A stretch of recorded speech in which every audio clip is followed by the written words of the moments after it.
Hey everyone, I'm Katie Turner, Artistic Director of Turnkey Theater and co-author of Homecoming, a Meditation on the Natural World, now available on our website. And here with me is... Hi, I am Jerian Wade. I am also co-author of Homecoming and lead marketing liaison for Turnkey. And then we have the special, the wonderful Andrew Gutierrez. Yes, he is everything. He can introduce himself. Yes, my name is Andrew Gutierrez, and I am the sound designer for Homecoming. Yes, excellent. Thank you for joining us today. Yeah, of course, I'm happy to be here. We're so excited to have you here with us because we have the opportunity to give our viewers an inside look into the sonic world of Homecoming. And anybody who knows anything about us knows that we are a theater company that is focusing on audio plays. And so we don't have the benefit of lighting, set, costumings to tell our story. We rely 100% on our voices, our language, and then the environmental sounds. And so you're pretty much the most important member of Turnkey. And I just want to give you an opportunity to tell us a little bit about yourself, Andrew. Like, for example, I know you're a recent alumni of SDSU. Is there anything you want to say about that? What did you study, and what are you looking to do now? Sure, yeah. So I went to San Diego State University. I just graduated this past August. And I actually graduated with a theater degree, although I found sound design at the last leg of my time there. And actually, my first sound design opportunity was with Katie on a show called Dog Sees God. And that just completely opened my world to a whole plethora of possibilities that I had never considered before. I was also doing electronic music production with another professor, Chris Warren, and my worlds were just kind of blended through that, and found a love for creating an entire space that all you needed was your headphones and a listening device. And that was something that kind of pushed my barriers of what I thought was possible to create without physical store lighting or any other theatrical elements. And that was really exciting for me.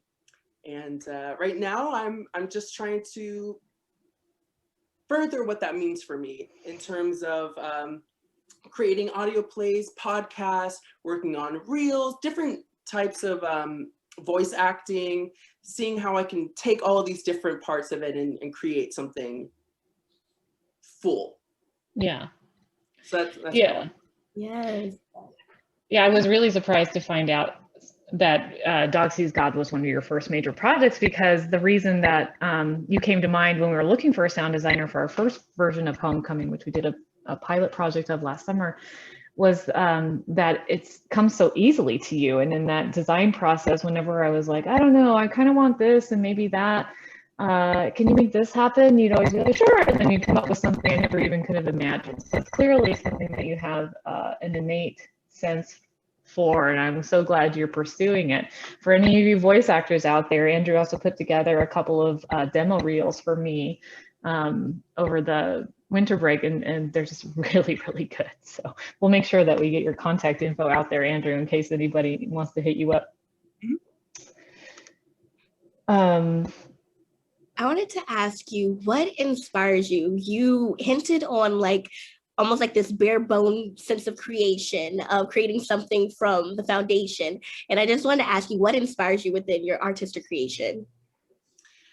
Yeah, so I think, especially as an actor, and that's kind of where it came from first, was creating. I love watching actors in their rehearsal process. So many times I had been so in my head trying to figure out what I'm gonna do, that working in sound and kind of stepping back and saying, okay, I understand how they're getting to this point, to this place in their world. How can I flesh out their world? What can I add to their world that makes it more believable for them? And I think once everyone's kind of living fully in this place that we created out of nothing, then it feels real. And that's what's so fun is creating nothing from an idea, and in acting and in sound design as well. How would you say your perspective is different from like the normal sound designer, because you're basically looking at sound designing from like a actor's lens at times? So I was just gonna ask you, like, how does that impact your work? I think it's a little hard to say because I've never had them separate. It's been the same kind of a process for me. But I think for me, if I can clock that something is made up or something was, I don't like to see the process. When I'm looking at something, I don't want to see someone's process. I want to take it as a whole. And I feel like that's something that I really try to focus on in my sound design, is making it feel immersive and feel like you're in a world, not a creation. And I think that that's probably what drives it, is making it feel real and authentic and believable, just as the actors are trying to be real and believable and authentic. That's beautiful.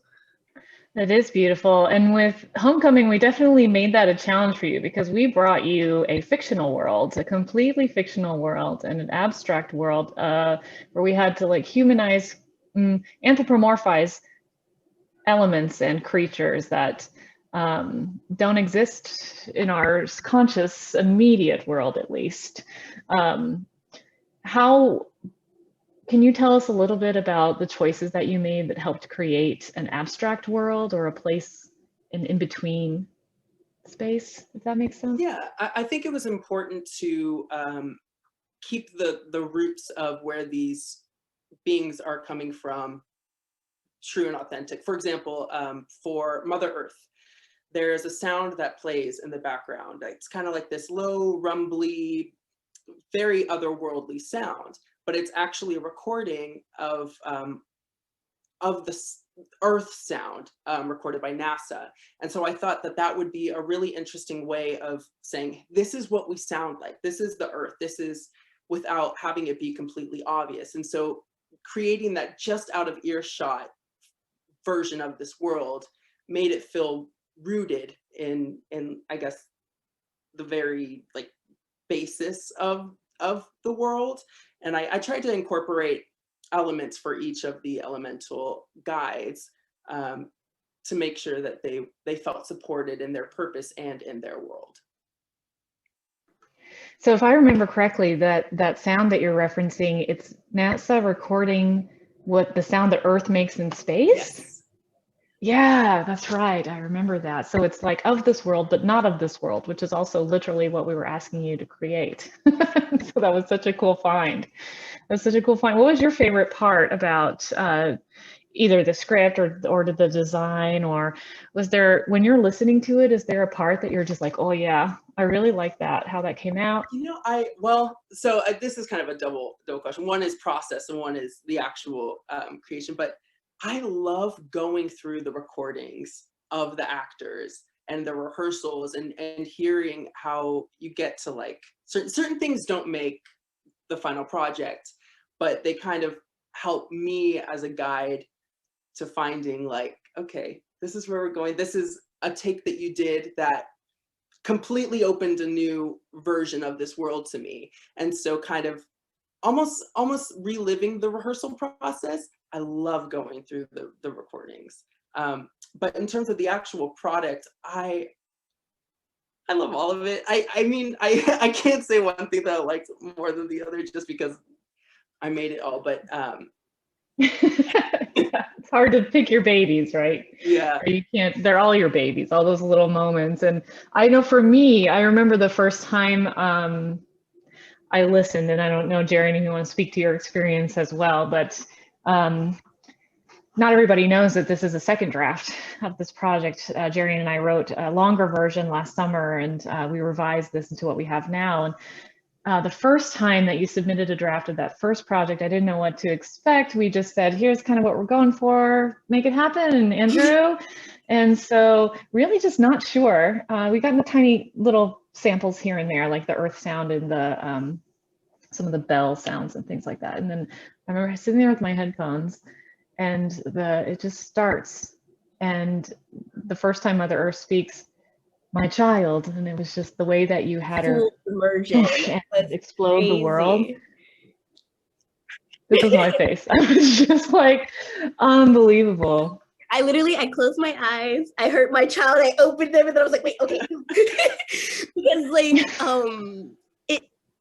you're truly transported, and it feels otherworldly from the moment it begins. And that's what I was like, oh wow, okay, yes. And it's so crazy how we can give you onomatopoeias and adjectives, and you're translating it into feeling and atmosphere. Because most of our recordings is, can you give us a little bit of there?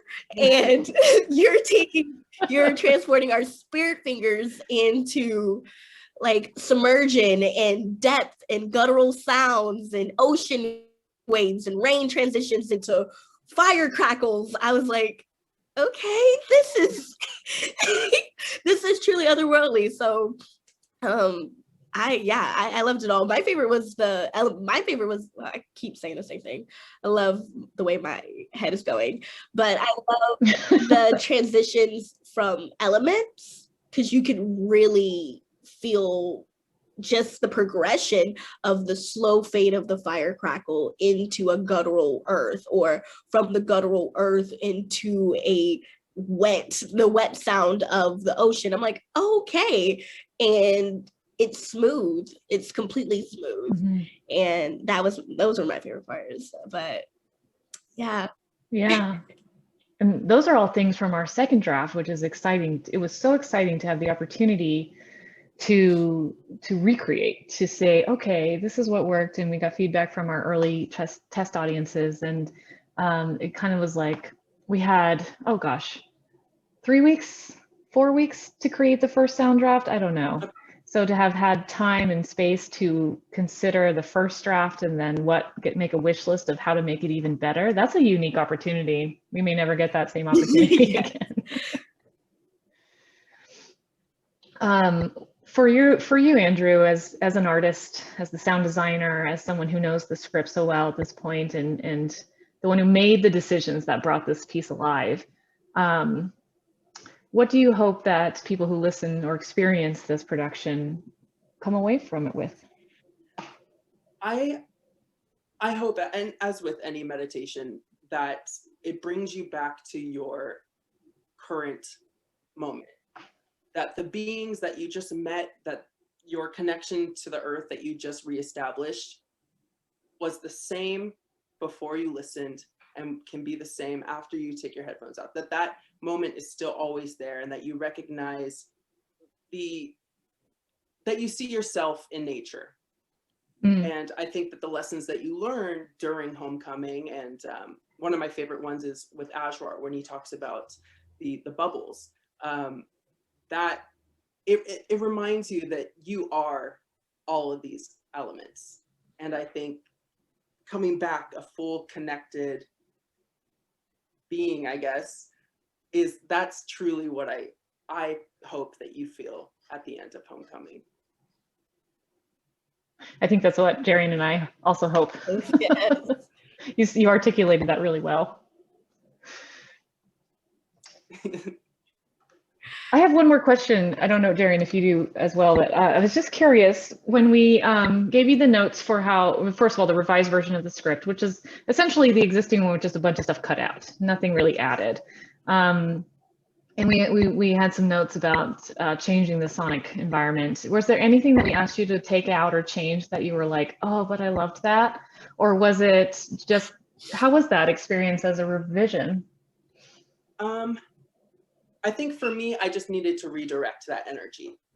I think that's all it was. There was a part in the original draft where they're traveling through space. Oh, yeah. You kind of hear their voices like, and it's yeah, all around you. And I loved the space of it and the movement that was created in it. That was like one of my favorite parts. But I think translating it to our second draft, I wanted to make sure that we stayed in the meditative place, that space, and making that space organic, that things can pop up within the same environment and support it in a way that, you know, maybe we lose when we're moving from space to space to space to space, and it makes it fuller. And so I think redirecting that energy into that, but I love that part. It was, yeah.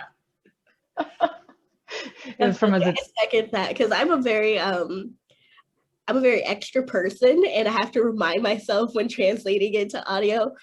Also, like, I'm very like animated, so when we're staying within the aesthetic of like meditation, I'm like, yeah, I would meditate through yelling, but then I'm like, know yourself, know what a normal person would do. So I loved how we were able to tweak things and how you saw our perspective mold, like our perspective of homecoming molded, and you like came along this journey with us. So that was really, really great, just to bring you along. And this was great for you to fully formulate what we were thinking beautifully. So yeah. If there's anyone who's watching this that needs a sound designer, we honestly cannot more highly recommend Andrew. Not only is he a wonderful artist, but he takes a note and does it. And, you know, all the things that you want. Beyond. Yeah. So, and, you know, anything you want in a creative partner, Andrew has it for you. So just, we're going to flash your like phone number or something. Yes. What is the best way for people to reach you, Andrew, if they want to talk to you about your work? Instagram, actually. What's your handle, or what's your, is that what they call it these days? Is that what the kids call it? Your handle? Yes, I do. It's username. Andrew Gutierrez official. That's for all theater, podcasts, everything. It was Andrew Gutierrez official. Yes. Okay, great. I will be linking that below. Anything else, Jerry, you can think of, or anything, Andrew, that you want to add? No. I'm just excited to be here. I've loved working on this. It's been a journey. Yes, definitely. And it was great to have you on this journey. You impacted it so beautifully. And it was great talking to you and seeing your full perspective on aspects of homecoming. The last thing I would add is that the three of us were never at any time in the same room during the production process of version 1 or version 2. And this is all done remotely via Zoom and the miracle of the internet. Yes. Just putting that out there for anyone who wants to know what's possible when all the limitations are set. You can still exceed those and break those boundaries and come up with something new, which for me in the last year has meant the most of anything that's happened, is the work I've been able to do with the two of you and our other collaborators. So thank you for being here, both of you. Yes. Thank you. All right, I think that's it from us. So go to our website, buy the thing, and have the experience of your lifetime. You will not be sorry that you did. Come to our listening party on April 24th to meet the wonderful Andrew Gutierrez and us fantastic folks as well. Thanks for watching. Bye. Bye.